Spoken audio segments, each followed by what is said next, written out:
Have you ever noticed that the smartest person in the room does not always appear to be the smartest person? They aren't the loudest, nor are they always trying to prove themselves, and they definitely don't reveal everything they are thinking. Yet somehow, when the dust settles, they're the ones who end up exactly where they wanted to be. It's almost as if they're playing a completely different game. Centuries ago, Niccolo Machiavelli wrote about power.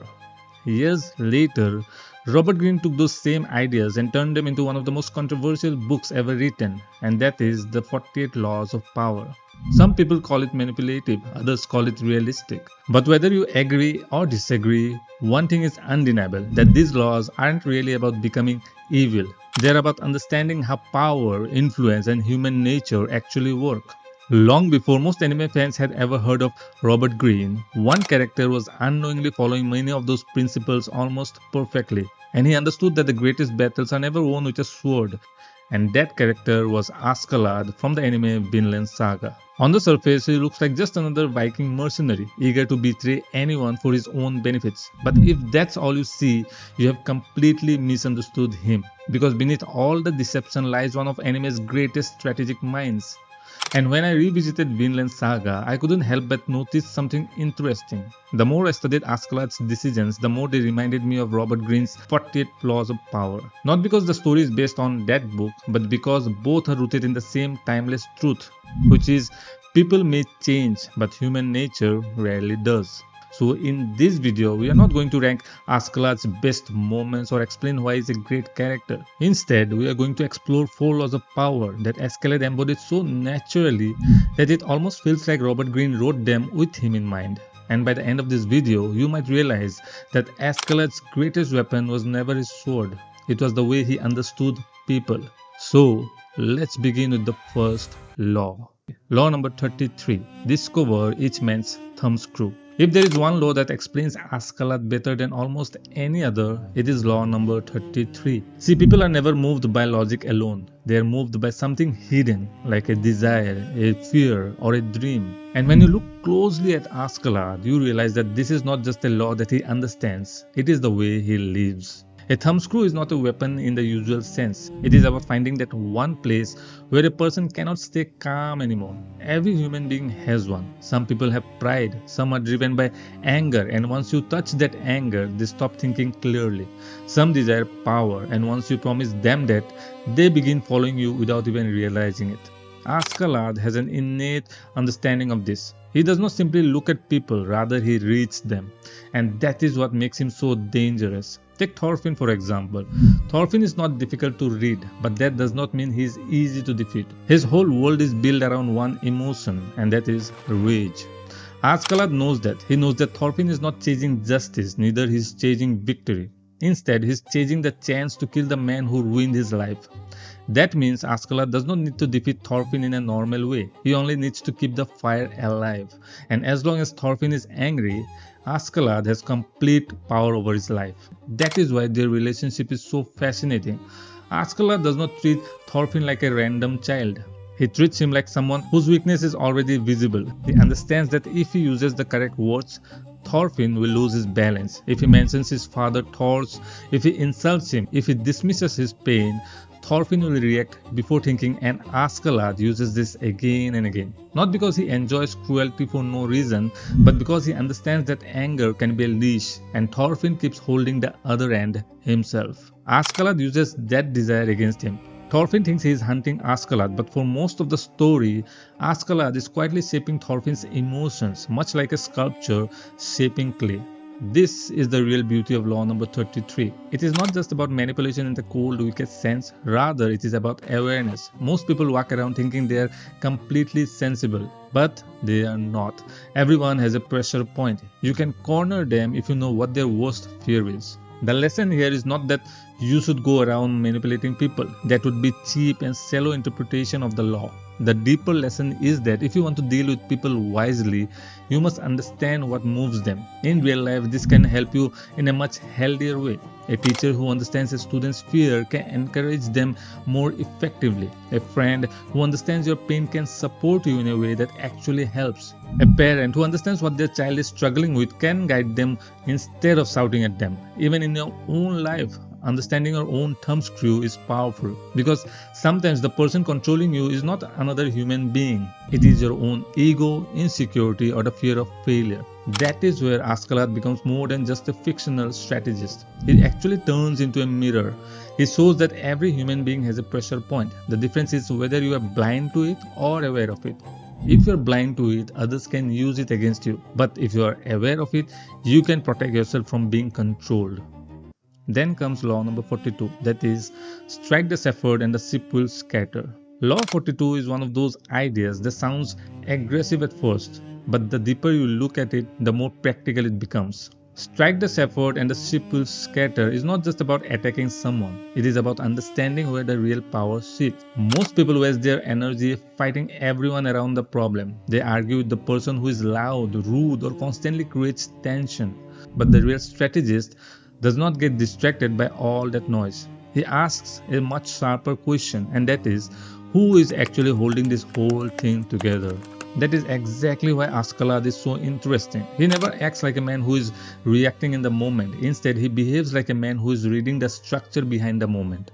In Vinland Saga, he understands that systems are not controlled by everybody equally. There is usually one person or one center of gravity, and if you change that one point, everything else starts to move. That is why he does not spend his energy fighting every soldier in front of him or every obstacle in his way. Rather, he looks for the one person whose removal changes the entire board. One of the prominent examples in the Vinland Saga is the moment Askeladd kills King Sweyn. That scene is strong because the violence is not just random, it is a strategy at the highest level. Sweyn is not just another man in the room, he is the shepherd, the center of authority, and his presence keeps everyone else in order. Askeladd understands that as long as Sweyn stays there, Wales is trapped under a bigger game from which it cannot escape. So instead of letting the situation drag on forever, he makes the most extreme strategic move possible. He removes the center, and the moment he does that, everything around him crumbles into chaos. The power balance shifts as the room changes, and that is Law 42 in action. Common people can use this law in a very grounded way. If there is a repeated problem in your life, do not just treat the latest symptom. Find out what continues to create it. If your phone use is ruining your focus, the problem is not the phone itself. It could be boredom, a poor routine, or a lack of structure. If your relationship keeps turning into the same fight, the problem may not be the fight itself. It may be an unspoken insecurity, a lack of boundaries, or a pattern of communication that keeps triggering the same outcome. That is what Askeladd understands so well. He does not waste energy on surface level chaos. He goes after the structure. He knows that when the center is gone, the edge cannot hold for long, and that is the real lesson for us. Be less emotional about the visible problem and more intelligent about the underlying cause. Because once you learn to identify the shepherd, you can stop wasting energy chasing the sheep. And then comes law number 3, that is, conceal your intentions. When people hear conceal your intentions, they usually think that it means lying, cheating, or hiding the real truth. But that is the shallow version of the law. Askeladd shows us something much deeper. He does not hide the fact that he is dangerous. He does not hide the fact that he is ambitious. What he hides is not his personality, but his destination. Most people in Vinland Saga can tell that Askeladd is not an ordinary man. They can feel that he is intelligent, strategic, and always 3 steps ahead. He speaks like a man who has seen too much of the world to be fooled by simple emotions. He can stand in the middle of a chaos and still seem like the person who is actually in control. So the people around him know who he is in the present moment. What they do not know is what he is truly building for the future. That is where Askeladd becomes dangerous in the best strategic sense. He does not waste energy trying to convince everyone that he is harmless. Instead, he lets them see enough of him to feel the shape of his character, while keeping the real objective hidden underneath. He is like a man walking through the fog with a lantern in his hand. Everyone can see the light, but nobody can see the path that he has chosen. This idea becomes crystal clear in one of the most important scenes in Vinland Saga, and that is the final confrontation with King Sweyn. For a long time, Askeladd looks like a man serving the Danes, but in that moment, the truth comes out. He reveals his real identity. I am Lucius Artorius Castus. He was never just a Viking mercenary trying to climb the ladder of power. He was carrying a hidden purpose from the very beginning. He had been waiting for the right moment to protect Wales, even if the moment required his own death. That scene is the perfect example of conceal your intentions. Askeladd had let the world see his movement but not his mission. And when the mission is finally revealed, it felt like a thunderclap. Not because it was random, but because it had been carefully hidden in plain sight the entire time. Now, the reason this law matters in real life is because most people make the mistake of announcing everything too early. They tell everyone about their plans before the plan is ready. And when that happens, the plan becomes weak because now it has to survive other people's opinions, doubts, jealousy, and interference. Askeladd, on the other hand, teaches the exact opposite. He advises that you should let your work speak for itself and let people see the results rather than the entire blueprint. But that does not mean that you become fake. It means you become strategic. A common person can use this law in a very practical way. If you are building a career, you do not need to tell everyone your next move before you are ready. Or if you are starting a business, you do not need to reveal the entire plan to people who have not earned your trust. Some goals become stronger when they are protected quietly.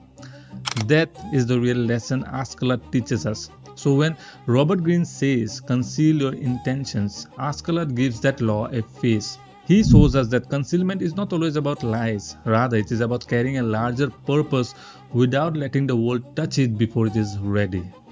And then comes law number 47, which is do not go past the mark you aimed for. In victory, learn when to stop. There is something deeply powerful about a person who knows when to stop, not when to start, not when to push harder, but when to stop. That is what makes Law 47 so rare. Most people do not lose in life because they fail to begin. They lose because they do not know the point where victory has already been won. They keep chasing, expanding, proving until the very thing they worked for starts slipping out of their hands. They win one battle but lose the next simply because they don't know when to stop. What makes Askeladd's character so intriguing is that he does not mistake momentum for meaning. He doesn't think that he has come so far, so now he will take even more. He recognizes when the objective is complete, or at least when the larger vision has been secured enough for someone else to carry it forward, and that is rare. Most people cannot stop because they are emotionally attached to the feeling of winning. They want to keep standing on top of the mountain even when there is nothing useful left to climb. And that is exactly what law number 47 is about, which is not to go past the mark you aimed for. For example, the student studies hard to pass an exam, but once the results are out, he still keeps chasing validation instead of moving on to the next stage. A content creator finally gets views, but instead of learning from the win and tightening the strategy, he starts chasing every trend and burns himself out. Even in daily life, people get what they want, but they do not know when to stop pushing, turning a clean win into a chaotic obsession. And Law 47 protects you from that mistake. The real lesson is not to be passive, but to be precise. Know what you're trying to achieve and move with intention. Win whatever needs to be won, and then, when the goal is achieved, stop before greed ruins the result. This is how you maintain control instead of being controlled by your own appetite. Askeladd teaches this without ever sounding like a motivational speaker. He teaches it through the weight of his choices. He understands that the purpose of power is not endless possession, but rather direction.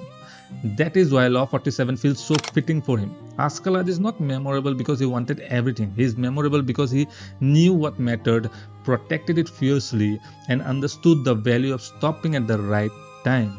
In the end, Askeladd wasn't powerful because he was the strongest man on the battlefield. He was powerful because he understood something that most people never do, and that is, power begins long before action. That is why these laws have survived for centuries. They are not just strategies for kings or generals, they are observations about human nature. And whether you choose to agree with Robert Greene or not, Askeladd reminds us that the greatest strategy is about mastering yourself first, rather than manipulating everyone else. So the next time you watch Vinland Saga, don't just watch Askeladd as a Viking or a villain. Watch him as a strategist, because every conversation, decision, and sacrifice contains a lesson that can encourage us to reflect on our own lives. And maybe that's why even years after Vinland Saga first aired, Askeladd is still remembered as one of the greatest strategic minds in anime. Thank you for watching this video, and I'll see you in the next one.